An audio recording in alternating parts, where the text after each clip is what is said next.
지우는 끈적이는 여름 공기 속을 터벅터벅 걷고 있었다. 이제 겨우 16살.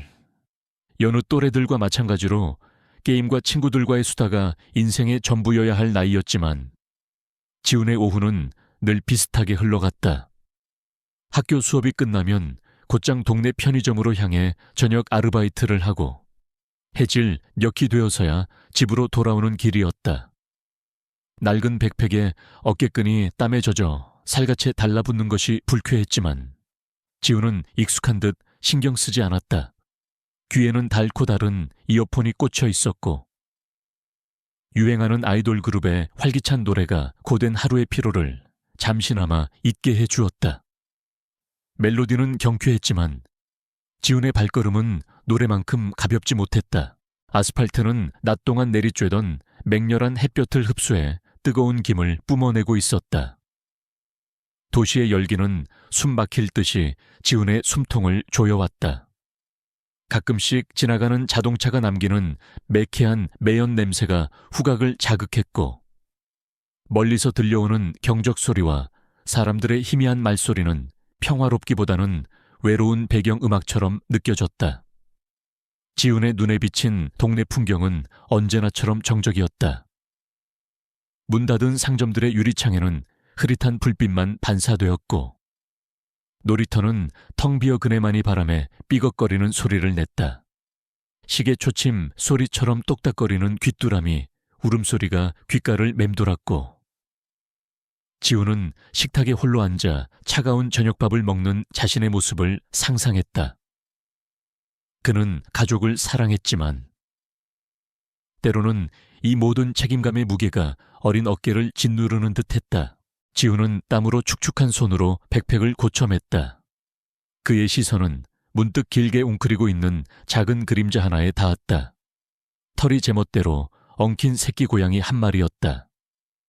녀석은 작은 몸을 잔뜩 웅크린 채 뜨거운 아스팔트 위에서 힘없이 울고 있었다. 목이 탔는지 혀를 낼름거리며 허공을 핥았다. 지훈은 잠시 멈칫했다. 온몸에 피로가 쌓여 있었고 당장이라도 집에 가서 차가운 물 한 잔을 마시고 싶었다. 하지만 작은 생명체의 애처로운 울음소리가 발목을 잡았다.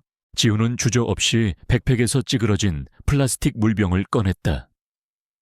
남은 물은 반 병 정도였다. 그는 물병 뚜껑을 열어 길바닥에 조심스럽게 물을 따랐다.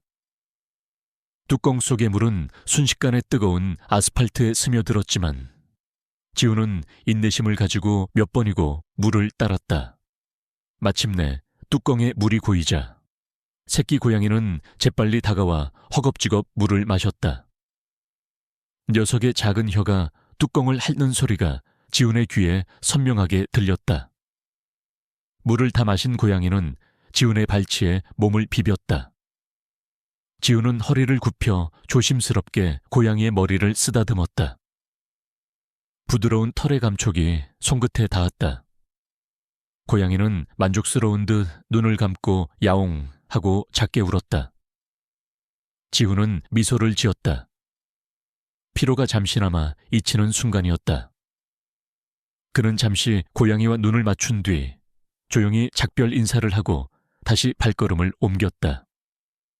고양이는 그의 뒤를 물끄러미 바라보다 다시 제자리로 돌아갔다.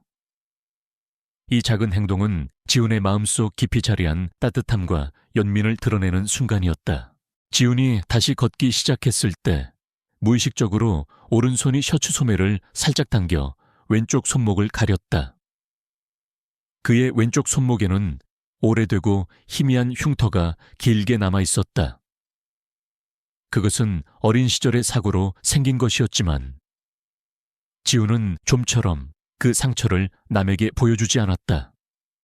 마치 그 흉터가 어떤 비밀스러운 과거를 간직하고 있는 듯 혹은 드러내고 싶지 않은 아픈 기억의 증거인 듯했다.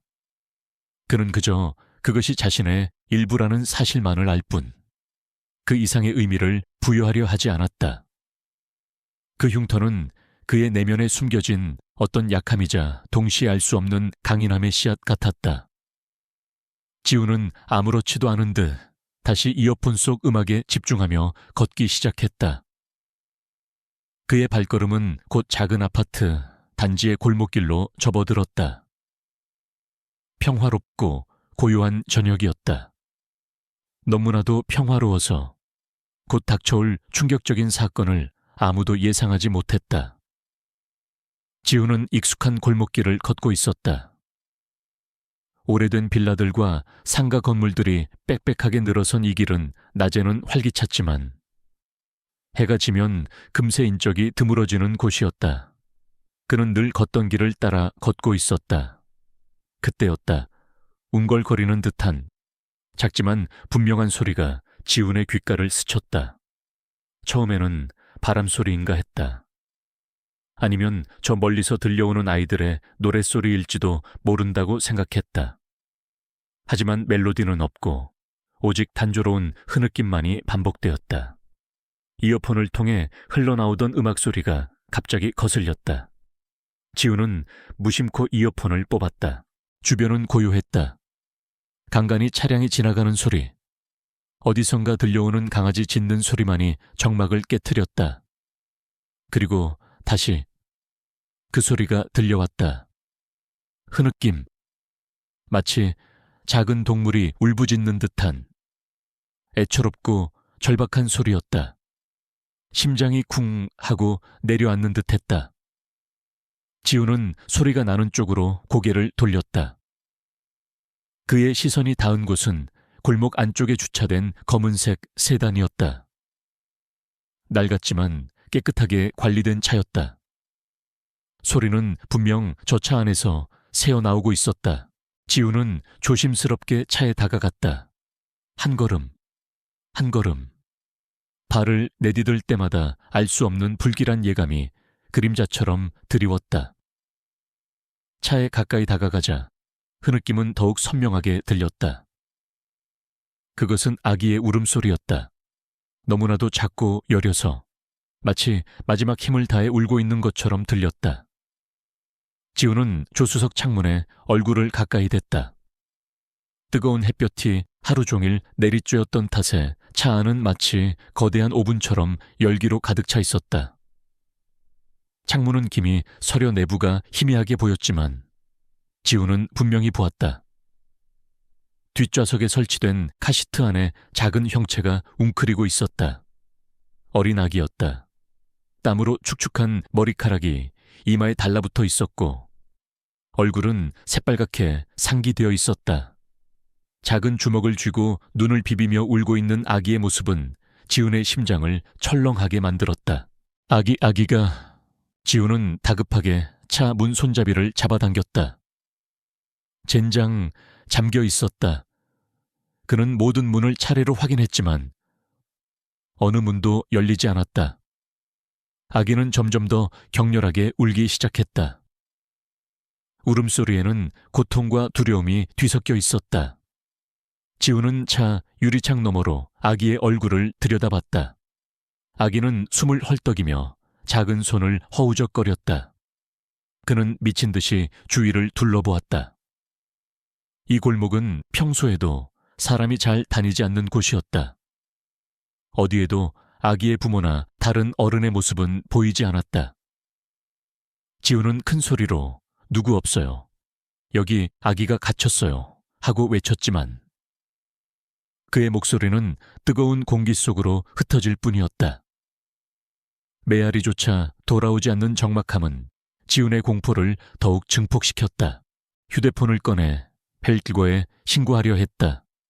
손은 땀으로 축축했고 심장은 마치 마라톤이라도 뛴 것처럼 격렬하게 울렸다. 액정을 누르려던 순간 아기의 울음소리가 갑자기 뚝 끊겼다. 지훈은 화들짝 놀라 다시 차 안을 들여다봤다. 아기는 축 늘어져 있었다. 더 이상 울지 않았다. 작은 몸은 미동도 없었다. 지훈의 머릿속에 섬광처럼 한 단어가 스쳐 지나갔다. 열사병. 끔찍한 가능성이 그의 뇌리를 강타했다.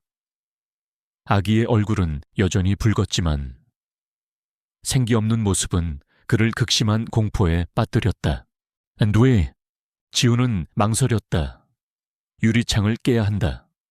하지만 다른 사람의 차를 파손하는 것은 명백한 범죄였다. 책임은 누가 지나 수리비는 경찰에 잡혀가면 수많은 질문들이 머릿속을 스쳤지만 그 모든 생각은 아기의 생명 앞에서는 무의미했다. 그의 왼쪽 손목에 있는 희미한 흉터가 갑자기 뜨겁게 달아오르는 듯했다. 어린 시절 자신도 비슷한 무력감을 느꼈던 그 사고의 기억이 다시금 떠올랐다. 그때처럼 아무것도 할 수 없는 상황을 다시 마주할 수는 없었다. 절대로 휴대폰을 든 손이 미끄러져 휴대폰이 아스팔트 바닥으로 떨어졌다. 쨍그랑 하는 소리와 함께 액정의 거미줄처럼 금이 갔다. 통신사 로고만 희미하게 빛날 뿐. 화면은 먹통이 되었다. 이젠 119에 전화할 수도 없었다. 모든 비상구가 막혔다. 지우는 아기를 구해야 했다. 지금 당장 다른 방법은 없었다. 그는 주변을 미친 듯이 살피기 시작했다. 돌멩이, 쇠붙이, 뭐든 좋았다. 차가운 이성 대신 뜨거운 생명에 대한 본능적인 보호 욕구가 그의 온몸을 지배했다. 땀방울이 그의 이마를 타고 흘러내려 눈을 가렸지만 그의 시선은 오직 아기가 갇힌 채 고정되어 있었다. 시간은 빠르게 흐르고 있었다. 아기의 생명도 그만큼 빠르게 꺼져가고 있었다. 그는 더 이상 지체할 수 없었다. 지훈의 눈은 차 안에 축 늘어진 아기에게 고정되어 있었다. 시간은 사치였다. 그는 주변을 휩쓸듯 둘러보았다. 마침내 시야에 들어온 것은 길모퉁이에 버려진 건축 폐기물 더미 한쪽에서 굴러다니는 벽돌 조각이었다. 그의 심장은 여전히 격렬하게 요동쳤지만 손은 놀랍도록 침착하게 벽돌을 움켜쥐었다. 차가운 벽돌의 거친 표면이 손바닥에 닿는 감각이 생생했다. 망설일 틈도 없이 지우는 조수석 창문 모서리를 향해 정확하게 벽돌을 내리쳤다. 쨍그랑 유리 파편이 사방으로 튀어오르는 날카로운 소리가 골목을 갈랐다. 지우는 파편이 튀는 것을 아랑곳하지 않고 재빨리 깨진 틈새로 손을 넣어 안쪽 문을 열었다. 뜨거운 공기가 후끈하고 얼굴을 때렸다. 조심스럽게 아기가 앉아있는 카시트를 분리했다. 아기는 눈을 감고 있었고 땀으로 범벅된 작은 몸은 축 늘어져 있었다. 지우는 재빨리 아기를 품에 안고 차에서 벗어났다. 그의 눈에는 아기만을 향한 초조함과 걱정이 가득했다.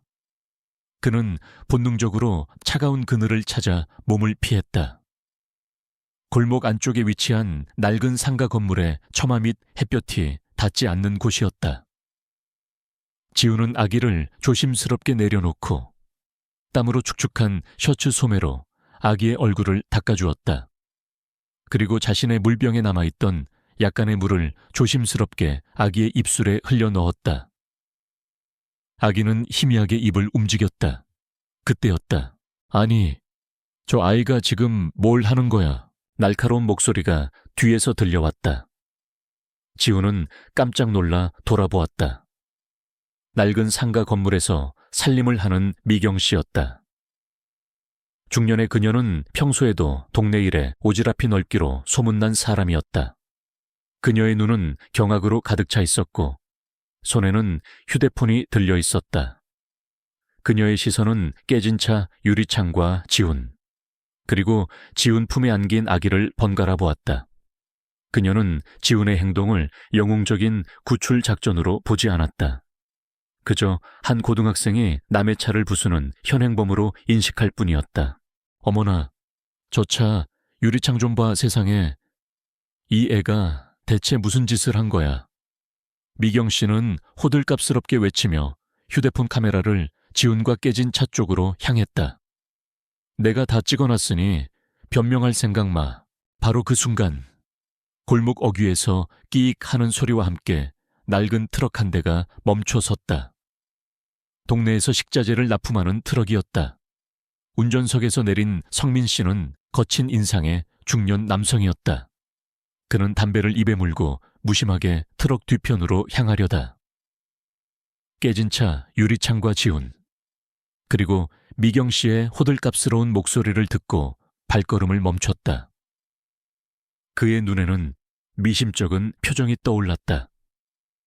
그는 잠시 상황을 주시하는 듯 보였지만 이내 고개를 저으며 요즘 애들은 참 하고 혼잣말을 중얼거렸다. 그의 반응은 미경 씨와는 달리 직접적인 비난은 아니었지만 지훈의 행동을 이해하려 들지 않는 무관심과 경멸이 섞여 있었다. 그는 그저 골목에서 벌어진 또 하나의 귀찮은 소동 정도로 여기는 듯했다. 지훈은 그들의 시선과 말소리를 애써 무시하며 아기에게만 집중했다. 아기는 지훈의 품에서 희미하게 눈을 떴다.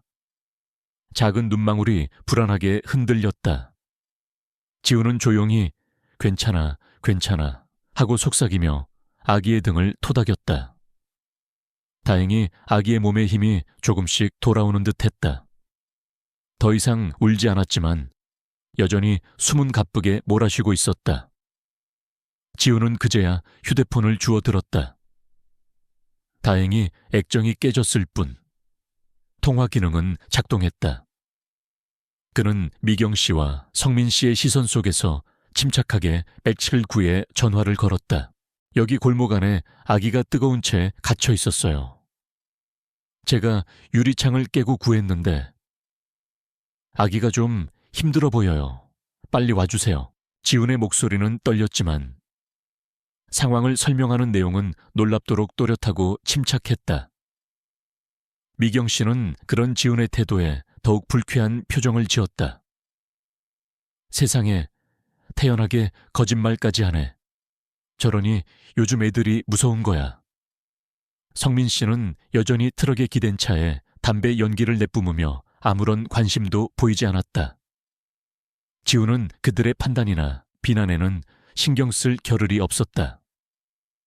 그의 온 신경은 오직 아기의 작은 숨소리에 그리고 구급차가 도착할 때까지 시간을 버는 것에 집중되어 있었다. 그는 자신이 방금 한 행동이 얼마나 큰 파장을 불러올지 그리고 자신의 삶을 송두리째 뒤흔들 위대한 희생의 시작이 될지 아직 알지 못했다. 그의 눈에는 오직 위태로운 작은 생명만이 가득할 뿐이었다.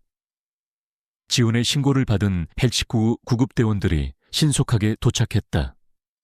그들은 지훈의 품에 안긴 아기의 상태를 확인하고 곧장 응급처치를 시작했다. 지훈은 구급대원들에게 자신이 발견한 상황을 침착하게 설명했다. 그의 목소리에는 아직도 걱정이 가득했지만 아기를 향한 그의 눈빛은 흔들림 없었다. 구급대원들은 지훈의 이야기를 들으며 고개를 끄덕였고 그의 침착함과 용기에 대해 작게 칭찬했다.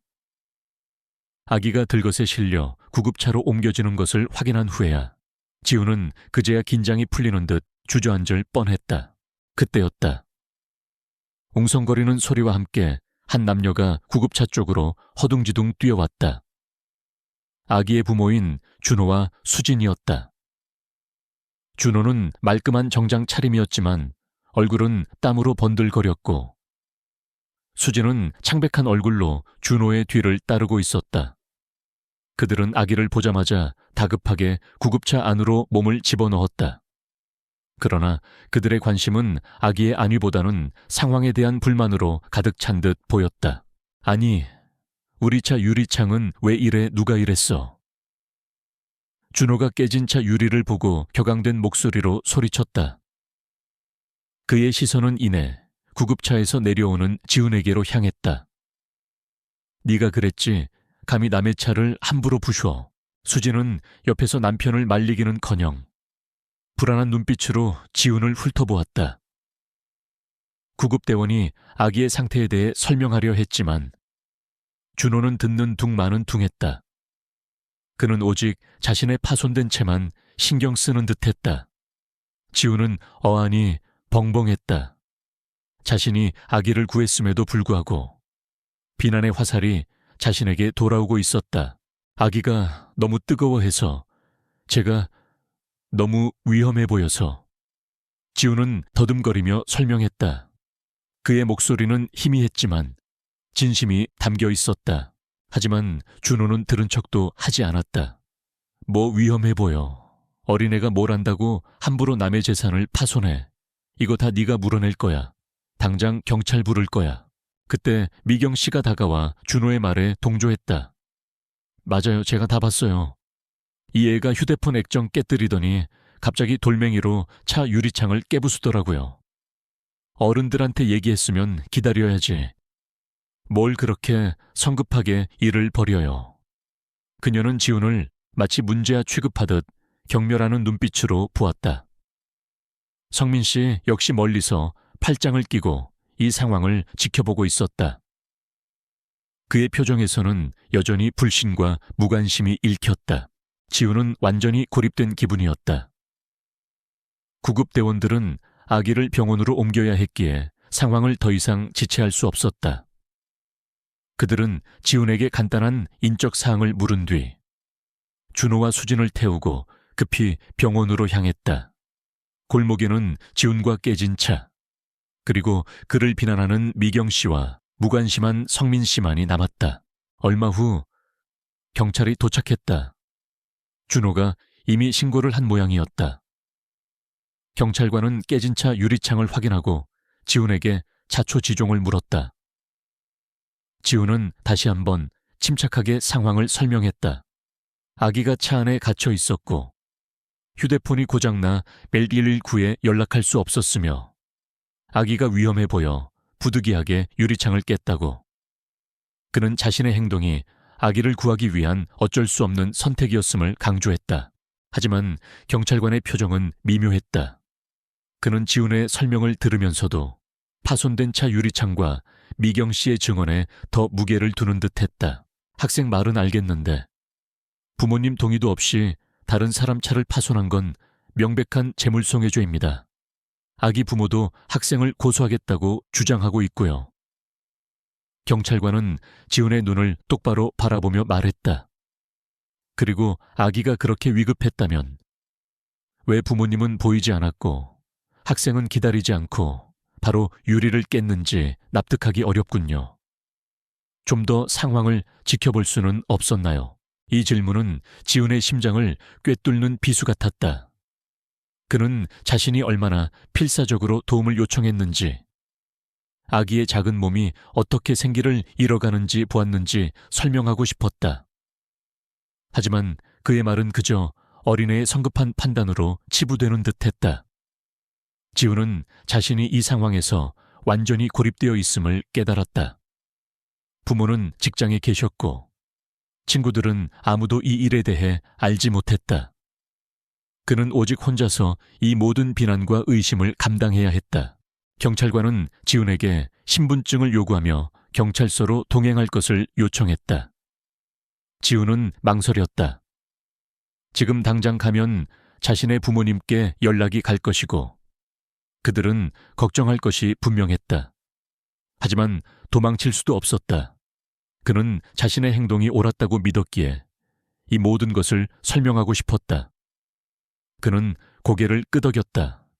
그의 왼쪽 손목에 있는 흉터가 다시금 욱신거리는 듯했다. 과거의 무력감이 다시 자신을 덮치는 듯한 기분이었다. 하지만 이번에는 달랐다. 그는 이번에야말로 무력하게 당하지만은 않을 것이라고 다짐했다. 이 모든 싸움이 자신의 의지와는 상관없이 시작되었지만 그는 물러서지 않을 것이었다. 지훈의 신고를 받은 179 구급대원들이 신속하게 도착했다. 그들은 지훈의 품에 안긴 아기의 상태를 확인하고 곧장 응급처치를 시작했다. 지훈은 구급대원들에게 자신이 발견한 상황을 침착하게 설명했다. 그의 목소리에는 아직도 걱정이 가득했지만 아기를 향한 그의 눈빛은 흔들림 없었다. 구급대원들은 지훈의 이야기를 들으며 고개를 끄덕였고 그의 침착함과 용기에 대해 작게 칭찬했다. 아기가 들것에 실려 구급차로 옮겨지는 것을 확인한 후에야 지훈은 그제야 긴장이 풀리는 듯 주저앉을 뻔했다. 그때였다.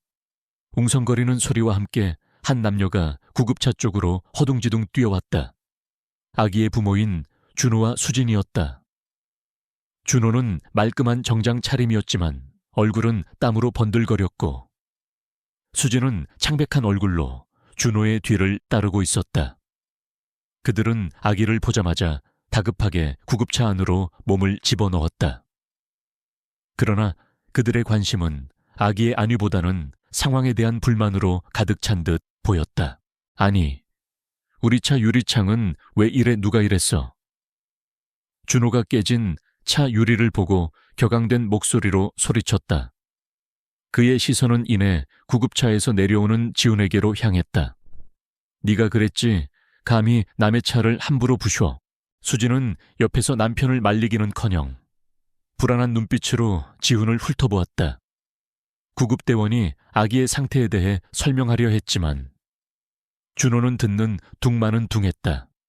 그는 오직 자신의 파손된 채만 신경 쓰는 듯했다. 지훈은 어안이 벙벙했다. 자신이 아기를 구했음에도 불구하고 비난의 화살이 자신에게 돌아오고 있었다. 아기가 너무 뜨거워해서, 제가 너무 위험해 보여서. 지훈은 더듬거리며 설명했다. 그의 목소리는 희미했지만 진심이 담겨 있었다. 하지만 준호는 들은 척도 하지 않았다. 뭐 위험해 보여. 어린애가 뭘 안다고 함부로 남의 재산을 파손해. 이거 다 네가 물어낼 거야. 당장 경찰 부를 거야. 그때 미경 씨가 다가와 준호의 말에 동조했다. 맞아요. 제가 다 봤어요. 이 애가 휴대폰 액정 깨뜨리더니 갑자기 돌멩이로 차 유리창을 깨부수더라고요. 어른들한테 얘기했으면 기다려야지. 뭘 그렇게 성급하게 일을 벌여요. 그녀는 지훈을 마치 문제아 취급하듯 경멸하는 눈빛으로 보았다. 성민 씨 역시 멀리서 팔짱을 끼고 이 상황을 지켜보고 있었다. 그의 표정에서는 여전히 불신과 무관심이 읽혔다. 지훈은 완전히 고립된 기분이었다. 구급대원들은 아기를 병원으로 옮겨야 했기에 상황을 더 이상 지체할 수 없었다. 그들은 지훈에게 간단한 인적 사항을 물은 뒤 준호와 수진을 태우고 급히 병원으로 향했다. 골목에는 지훈과 깨진 차, 그리고 그를 비난하는 미경 씨와 무관심한 성민 씨만이 남았다. 얼마 후 경찰이 도착했다. 준호가 이미 신고를 한 모양이었다. 경찰관은 깨진 차 유리창을 확인하고 지훈에게 자초지종을 물었다. 지훈은 다시 한번 침착하게 상황을 설명했다. 아기가 차 안에 갇혀 있었고 휴대폰이 고장나 119에 연락할 수 없었으며 아기가 위험해 보여 부득이하게 유리창을 깼다고. 그는 자신의 행동이 아기를 구하기 위한 어쩔 수 없는 선택이었음을 강조했다. 하지만 경찰관의 표정은 미묘했다. 그는 지훈의 설명을 들으면서도 파손된 차 유리창과 미경 씨의 증언에 더 무게를 두는 듯했다. 학생 말은 알겠는데 부모님 동의도 없이 다른 사람 차를 파손한 건 명백한 재물손해죄입니다. 아기 부모도 학생을 고소하겠다고 주장하고 있고요. 경찰관은 지훈의 눈을 똑바로 바라보며 말했다. 그리고 아기가 그렇게 위급했다면 왜 부모님은 보이지 않았고 학생은 기다리지 않고 바로 유리를 깼는지 납득하기 어렵군요. 좀 더 상황을 지켜볼 수는 없었나요? 이 질문은 지훈의 심장을 꿰뚫는 비수 같았다. 그는 자신이 얼마나 필사적으로 도움을 요청했는지, 아기의 작은 몸이 어떻게 생기를 잃어가는지 보았는지 설명하고 싶었다. 하지만 그의 말은 그저 어린애의 성급한 판단으로 치부되는 듯했다. 지훈은 자신이 이 상황에서 완전히 고립되어 있음을 깨달았다. 부모는 직장에 계셨고 친구들은 아무도 이 일에 대해 알지 못했다. 그는 오직 혼자서 이 모든 비난과 의심을 감당해야 했다. 경찰관은 지훈에게 신분증을 요구하며 경찰서로 동행할 것을 요청했다. 지우는 망설였다. 지금 당장 가면 자신의 부모님께 연락이 갈 것이고 그들은 걱정할 것이 분명했다. 하지만 도망칠 수도 없었다. 그는 자신의 행동이 옳았다고 믿었기에 이 모든 것을 설명하고 싶었다. 그는 고개를 끄덕였다. 그의 왼쪽 손목에 있는 흉터가 다시금 욱신거리는 듯했다. 과거의 무력감이 다시 자신을 덮치는 듯한 기분이었다. 하지만 이번에는 달랐다. 그는 이번에야말로 무력하게 당하지만은 않을 것이라고 다짐했다. 이 모든 싸움이 자신의 의지와는 상관없이 시작되었지만 그는 물러서지 않을 것이었다. 지우는 경찰서 조사실에 앉아 있었다. 차가운 공기와 희미한 형광등 불빛은 그의 불안감을 증폭시켰다. 건너편에는 형사 한 명이 차분한 표정으로 질문을 이어갔고 맞은편에는 준호와 수진이 불편한 기색으로 앉아 있었다. 그들의 눈빛에는 여전히 지훈을 향한 불만과 짜증이 서려 있었다. 준호는 팔짱을 낀 채 거만하게 앉아 있었고 수진은 남편 뒤에 숨어 눈치를 살폈다. 그래서 학생은 왜 다른 사람의 차를 파손했습니까? 좀 더 기다릴 수는 없었나요? 아기 부모가 잠시 자리를 비운 것일 수도 있었지 않습니까? 형사의 질문은 날카로웠지만 목소리는 차분했다. 지우는 침을 꿀꺽 삼켰다. 아기가 숨을 제대로 못 쉬고 있었어요. 얼굴이 새빨개져서 저는 기다릴 시간이 없다고 생각했어요. 119에 전화하려고 했는데 휴대폰이 떨어져서 깨졌고요. 준호가 코웃음을 쳤다. 뻔한 변명이군. 휴대폰이 깨졌다고. 그럼 지나가는 사람에게라도 도움을 요청했어야지. 그냥 우리 차를 부수고 싶었던 거 아니야. 평소에도 이런 짓을 자주 하는 문제야 아냐. 맞아요, 얘가 평소에도 좀 불량해 보였어요. 미경 씨의 증언이 담긴 조서 내용이 형사의 손에 들려 있었다. 지우는 그녀의 거짓말에 분노가 치밀었지만 꾹 참았다. 그의 심장은 마치 광기 어린 북소리처럼 격렬하게 울렸다. 그는 지금 이 모든 것을 혼자 감당해야 한다는 사실을 다시 한번 깨달았다. 지우는 눈을 감고 그 순간을 다시 떠올렸다. 뜨거운 햇볕, 차 안의 아기, 절박한 울음소리, 그리고 아기가 축 늘어졌던 그 끔찍한 순간. 그는 감정을 최대한 억누르고 사실만을 담담하게 이야기하기 위해 애썼다. 그는 아기가 얼마나 위급했는지, 자신이 얼마나 필사적이었는지를 설명했다. 저는 아기가 죽을지도 모른다고 생각했어요. 그래서 어쩔 수 없었어요. 지훈의 목소리가 미세하게 떨렸지만 그의 눈빛은 흔들림 없었다. 그의 눈에는 아기에 대한 순수한 걱정과 옳다고 믿는 행동을 한 것에 대한 굳건한 신념이 담겨 있었다. 형사는 지훈의 진술을 기록하며 고개를 끄덕였다. 그러나 여전히 준호와 수진의 뻔뻔한 표정에는 변화가 없었다. 그들은 자신들의 거짓말이 통할 것이라고 확신하는 듯했다. 특히 준호는 지훈을 비웃는 듯한 시선을 보냈다. 지훈은 무력감을 느꼈다. 진실이 이렇게 쉽게 묻힐 수도 있다는 사실에 절망감이 찾아왔다. 그때 조사실 문이 열리고 다른 형사가 급하게 들어왔다. 형사님, 방금 병원에서 연락 왔습니다. 아기 상태가 많이 안 좋답니다. 열사병으로 인한 쇼크 증세가 심해서 중환자실로 옮겨졌다고 합니다. 준호와 수진의 얼굴에서 핏기가 가셨다. 그들의 뻔뻔했던 표정은 공포와 당혹감으로 일그러졌다. 형사는 그들의 표정 변화를 놓치지 않았다. 그리고 조금 전에 한 남성분이 오셔서 증언하겠다고 합니다. 블랙박스 영상도 가지고 있다고 하는데요. 지우는 깜짝 놀랐다. 블랙박스 영상, 그리고 증언 그의 시선이 문 쪽으로 향했다. 문가에 서 있는 사람은 다름 아닌 트럭 운전수 성민 씨였다. 그의 얼굴에는 이전의 무관심 대신 어떤 결심과 죄책감이 뒤섞인 복잡한 표정이 떠올라 있었다.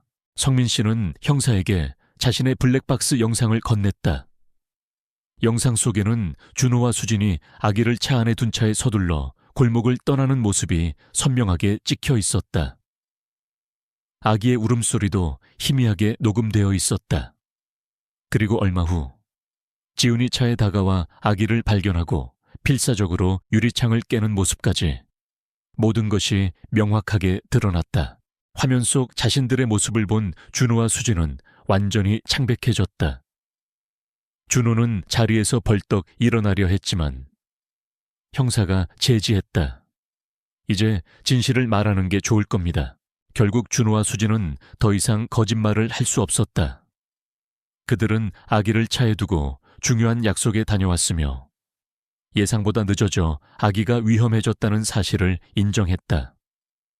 그들의 얼굴에는 후회보다는 상황이 발각된 것에 대한 분노와 체념이 섞여 있었다. 지훈의 심장이 다시 한번 크게 뛰었다. 이번에는 공포가 아니라 안도감과 정의가 승리했다는 희열 때문이었다. 그는 조용히 성민 씨를 바라보았다. 성민 씨는 고개를 끄덕이며 지훈에게 미소를 지어 보였다. 그 미소에는 내가 잘못 봤다. 네가 옳았다는 무언의 메시지가 담겨 있었다. 비록 법정의 장엄한 드라마는 아니었지만 이 작은 조사실에서 진실이 승리하는 순간이었다.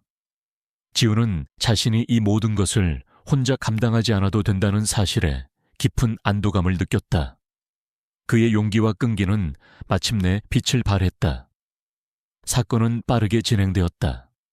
준호와 수진은 아동방임 및 학대 혐의로 기소되었고 지훈의 용감한 증언과 성민 씨의 블랙박스 영상은 그들의 유죄를 입증하는 결정적인 증거가 되었다. 언론은 이 사건을 대대적으로 보도했고 16세 소년 영웅이라는 헤드라인이 지훈의 이름을 세상에 알렸다. 사람들은 뜨거운 차 안에 갇힌 아기를 구한 그의 침착함과 정의감에 찬사를 보냈다. 준호와 수진은 사회적 비난과 함께 법적인 처벌을 피할 수 없었다. 그들은 모든 것을 잃었다. 직장을 잃고 주변 사람들의 비난과 경멸 속에서 고개를 들 수 없었다. 특히 수진은 법정에서 자신들의 끔찍한 방임이 명백한 증거로 드러나자 뒤늦게 후회와 절망감에 오열했다. 하지만 이미 엎질러진 물이었다. 그들의 죄는 자식의 생명과 안전을 외면한 데 있었다. 아기는 회복 후 아동보호 전문기관으로 옮겨졌다. 지훈은 주기적으로 아기의 소식을 전해 들었다. 아기가 건강하게 잘 자라고 있다는 소식은 지훈에게 가장 큰 기쁨이자 보상이었다. 그는 아기에게 좋은 삼촌이자 미래의 멘토가 되어주겠다고 다짐했다. 사건이 마무리된 후 지훈의 삶에도 큰 변화가 찾아왔다. 그의 영웅적인 행동은 단순한 미담으로 끝나지 않았다. 여러 기관에서 지훈에게 연락이 왔다. 그 중에는 저명한 재단이 운영하는 장학금 프로그램도 있었다. 이 장학금은 지훈이 고등학교를 졸업하고 대학교에 진학할 때까지 모든 학비와 생활비를 지원해 줄 것이라고 했다. 지훈은 믿을 수 없었다. 가난 때문에 대학 진학을 포기할 생각까지 했던 그에게 이것은 꿈만 같은 기회였다. 그는 학업에 전념하며 사회에 기여할 수 있는 사람이 되겠다고 굳게 다짐했다. 이 기회는 단순한 물질적인 보상이 아니었다. 그것은 지훈이 자신의 능력을 최대한 발휘하고 더 나은 미래를 설계할 수 있도록 해주는 소중한 발판이었다. 어느 날 저녁, 지훈은 아르바이트를 마친 후 편의점 앞 벤치에 앉아 있었다. 그때 성민 씨가 트럭을 몰고 와 그의 앞에 멈춰 섰다. 성민 씨는 트럭에서 내려와 지훈에게 다가왔다. 그의 손에는 시원한 캔커피 2개가 들려 있었다. 그는 하나를 지훈에게 건넸다. 이보아 학생, 그날 일 말이야. 내가 너무 성급했어. 상황을 제대로 보지 못하고 너를 오해했지. 정말 미안하다. 성민 씨의 목소리는 낮았지만 진심이 담겨 있었다. 그의 얼굴에는 이전의 무관심이나 비아냥거림 대신 진심 어린 후회와 존경심이 서려 있었다. 너 정말 대단한 일을 했어. 그때 만약 네가 아니었더라면 정말 끔찍한 일이 벌어졌을 거야. 지우는 캔커피를 받아들고 고개를 끄덕였다. 아니에요. 아저씨, 괜찮아요. 성민 씨는 지훈의 어깨를 툭 치며 말했다. 나는 그때 네가 유리창을 깨는 걸 보면서 요즘 애들은 왜 저래 하고 생각했어. 부끄럽다. 하지만 네 덕분에 세상에는 아직 옳고 그름을 아는 아이들이 있다는 걸 깨달았다. 고맙다. 그는 잠시 머뭇거리다가 덧붙였다. 내가 아저씨가 네 재판 때 증언해 주길 잘했지. 지우는 희미하게 웃었다. 네, 아저씨 덕분이에요. 정말 고마웠어요. 그들은 한동안 말없이 캔커피를 마셨다. 지우는 오른손으로 자신의 왼쪽 손목에 있는 흉터를 무의식적으로 만졌다. 더 이상 아픈 기억의 흔적이 아니었다. 그것은 이제 그에게 강인함과 책임감, 그리고 한 생명을 구했다는 자부심의 상징처럼 느껴졌다. 그는 자신의 작은 행동이 아기의 생명을 구했을 뿐만 아니라 성민 씨처럼 주변 사람들의 시선과 인식을 변화시켰다는 사실에 깊은 보람을 느꼈다. 지우는 자신이 걸어온 길을 되돌아보았다. 고단하고 때로는 외로웠던 삶이었지만 지금 그는 더 이상 혼자가 아니었다. 그리고 그의 앞에는 새로운 시작이, 더욱 의미 있는 삶의 기회가 펼쳐져 있었다. 수년 후 지우는 더 이상 낡은 백팩을 메고 편의점 아르바이트를 하던 16세 소년이 아니었다. 그는 이제 어엿한 사회인이자 법조계에서 촉망받는 젊은 인재로 성장해 있었다. 빛바랜 교복 대신 단정한 정장을 입은 그의 모습에서는 과거의 그림자를 찾아볼 수 없었다. 그의 눈빛은 여전히 온화하고 사려 깊었지만 그 안에 자리 잡은 강인함과 확신은 그가 걸어온 험난한 여정을 고스란히 담고 있었다. 그는 대한민국 최고 명문 대학의 법학과를 수석으로 졸업하고 사법고시까지 패스하여 모두의 기대를 한 몸에 받는 변호사가 되었다. 그의 선택은 단순히 성공만을 좇는 것이 아니었다. 그는 자신의 경험을 통해 사회적 약자의 목소리를 대변하고 법의 테두리 안에서 진정한 정의를 실현하고자 했다. 지우는 대형 로펌의 스카우트 제의를 마다하고 대신 아동 인권 전문 변호사로 활동하며 작은 법률 사무소를 개업했다. 그의 사무실 벽 한쪽에는 어린 시절 그가 구했던 아기의 사진이 걸려 있었다. 이제는 쾌활한 초등학생이 된 그 아이는 지훈을 삼촌 변호사라 부르며 스스럼 없이 따랐다. 지훈은 바쁜 와중에도 주기적으로 아기를 찾아가 보살폈고 아기는 지훈에게 단순한 구원의 대상이 아닌 삶의 목적과 희망을 끊임없이 상기시켜주는 존재가 되었다. 지훈의 삶은 잘 풀렸다는 표현으로는 부족했다. 그것은 승화에 가까웠다. 그는 자신의 상처와 트라우마를 딛고 일어섰을 뿐만 아니라 그 경험을 타인을 위한 등불로 만들었다. 그의 법률사무소는 학대 피해 아동들을 위한 무료 변론을 제공하며 유명해졌다. 지우는 단순히 법적 도움만을 주는 것이 아니었다. 그는 아이들의 이야기를 들어주고 그들의 상처를 보듬으며 다시금 세상을 믿고 살아갈 용기를 심어주었다. 지훈의 사무실은 단순히 법률 서비스를 제공하는 공간이 아니라 절망 속 아이들에게 두 번째 봄을 선물하는 희망의 보금자리가 되었다. 어느 맑은 봄날 오후 지훈은 한 아동복지재단의 개관식에서 축사를 하고 있었다. 그 재단은 지훈이 직접 기획하고 설립에 참여한 곳으로 학대 피해 아동들이 안전하게 보호받고 치유하며 건강하게 성장할 수 있도록 돕는 종합지원 시설이었다. 수많은 카메라 플래시가 터지고 기자들과 관계자들의 시선이 지훈에게 집중되었다. 그는 마이크 앞에 서서 잔잔하지만 힘 있는 목소리로 말했다. 오늘 이 자리에 설 수 있게 된 것은 오래전 제가 마주했던 한 생명의 절박한 울음소리 때문이었습니다. 저는 그때 제가 할 수 있는 모든 것을 다 해야 한다고 생각했습니다. 그리고 그 작은 행동이 이렇게 큰 의미로 돌아올 줄은 몰랐습니다. 제가 구했던 그 아이는 이제 건강하게 자라고 있고 저는 그 아이를 보며 매일매일 더 나은 사람이 되려고 노력합니다. 이 재단은 저뿐만 아니라 많은 분들의 관심과 사랑으로 만들어졌습니다. 저는 이 재단을 통해 세상의 모든 아이들이 그림자가 아닌 빛 속에서 안전하고 행복하게 성장할 수 있도록 최선을 다할 것입니다. 우리의 작은 관심이 한 아이의 인생을 송두리째 바꿀 수 있습니다. 지훈의 연설이 끝나자 장내에는 뜨거운 박수갈채가 쏟아졌다. 그의 이야기는 이미 책으로 출판되어 베스트셀러가 되었고 영화와 드라마 제작까지 논의되고 있었다. 그는 이제 사회적 약자를 돕는 아이콘이 되었지만 그의 마음속에는 여전히 겸손함과 초심이 가득했다. 그의 왼쪽 손목에 있는 희미한 흉터는 더 이상 감추어야 할 것이 아니었다. 그것은 그의 정체성이자 그가 걸어온 길을 묵묵히 증명하는 영광의 훈장처럼 빛났다. 개관식이 끝난 뒤 지훈은 재단 건물 옥상 정원에 홀로 서 있었다. 싱그러운 봄바람이 그의 뺨을 스쳤다. 그는 난간에 기대어 저 멀리 펼쳐진 도심의 스카이라인을 바라보았다.